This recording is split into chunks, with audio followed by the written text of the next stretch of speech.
নমস্কার। জয় মা তারা। দেখবেন কিছু ব্যক্তি সাদামাটা মধ্যবিত্ত ঘরে জন্মগ্রহণ করে, কিন্তু অদ্ভুত ব্যাপার, পরিণত বয়সে তারা মানব জাতির কাছে বা মানুষের কাছে শ্রদ্ধাশীল হয়ে থাকে এবং তারা খুবই বিখ্যাত হয়ে ওঠে এবং সম্মানটাও তারা পায় রাজতুল্য, সমতুল্য। এগুলো কেন হয়?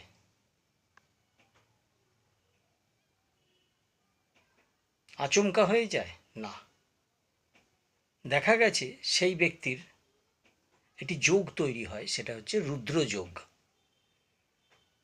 এই রুদ্র যোগের ফলে সেই ব্যক্তিটি সাধারণ মধ্যবিত্ত ঘরে জন্ম হয়েও সে শ্রদ্ধাশীল হয়ে ওঠে এবং রাজতুল্য সমান সম্মান প্রাপ্তি করে। তাহলে এই রুদ্রযোগ আমরা কিভাবে বুঝতে পারব?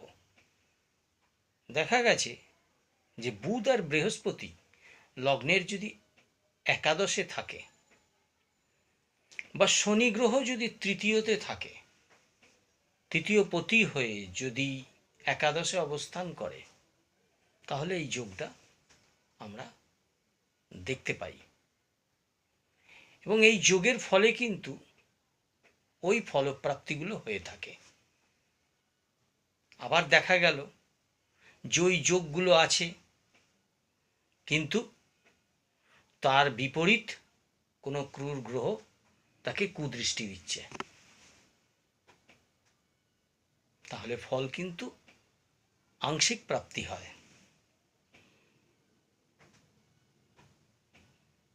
সম্পূর্ণরূপে সে সেই জায়গায় পৌঁছতে পারে না, সেটা রাজতুল্য সম্মান বলুন বা অর্থবান বলে থাকুন। তাই যখন দেখবেন বা যখন বুঝবেন যে আপনার এই পথে এগোতে কোনো রকম অসুবিধা হচ্ছে, তখন কুষ্ঠিটা বিচার করুন, কোন গ্রহ বাধা দিচ্ছে যার জন্য আপনি সেই পজিশনটা পাচ্ছেন না, সেটা দেখে নিন এবং সেই রেমেডিটা ব্যবহার করুন। দেখুন আপনার সেই জায়গাগুলো আপনি প্রাপ্তি হবেন। নমস্কার।